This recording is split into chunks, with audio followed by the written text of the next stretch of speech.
Mga kantik, yung tumutulo na yan. Katas na. Ano niya, sabaw niya, katas ng tamilok na yan, doon galing sa bahayan niya sa kahoy. Galasa niya is manamis-namis. Oh, fresh na fresh, walang hugas-hugas. May ngipin pa, siyempre hindi ko lulunukin yung ngipin. May balik tagaan ko ni kutula kay malingaw.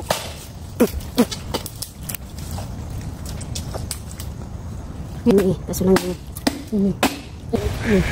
So, sampol.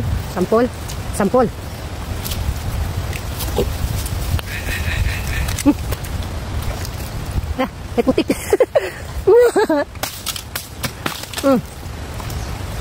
Buka ang dami. Gusto nang nay. Libre putik.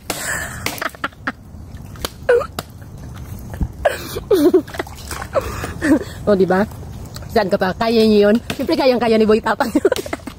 Ayan, ito. Fresh na fresh yan, ha? Fresh na fresh. O, gatulo to pa. Yung sinasabi kong pipino. Pero dahil dyan, butil. Yan. Bawat butil ng tamilok, mga ka-antrip, ay mahalaga. Bawat butil. Ang kaputik naman. Ang sarap kaya. Diba? O, diba? Yay! Ayan. Ayuy, kalalaki. Yari. Sarap. Oh. Ayay, kalaki. Ayan. Malinis nga. May bulan na guro karon. Baka may bulan.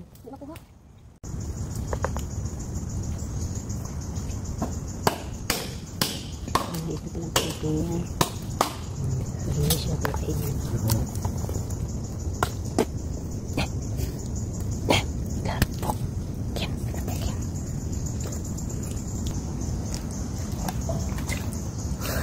Tamis siya na yun. Manamis-namis.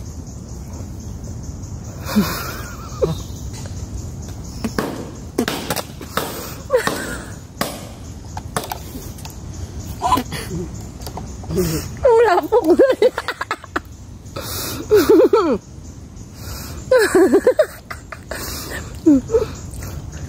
Hindi po ito putik na kagaya nito. Putik ito na kinain ng tamilok, yung sa loob ng tamilok. Fresh na fresh pa rin. So ito yung ngipin ng tamilok po. Ito yung pinakangipin niya na tinatawag. Ito yung sumusuot dito sa mga puno. Kaya siya nakakapasok at ito yung mga nanghihingain.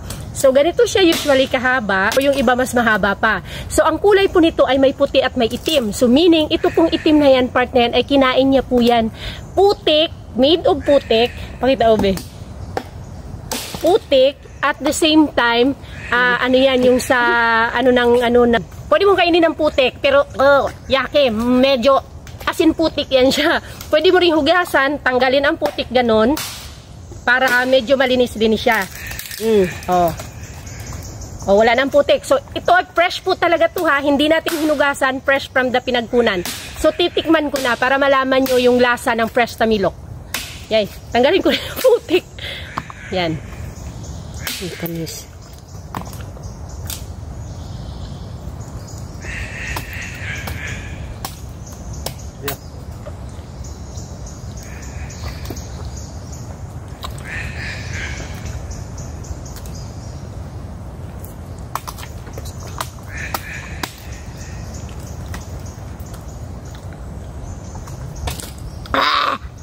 Delicious.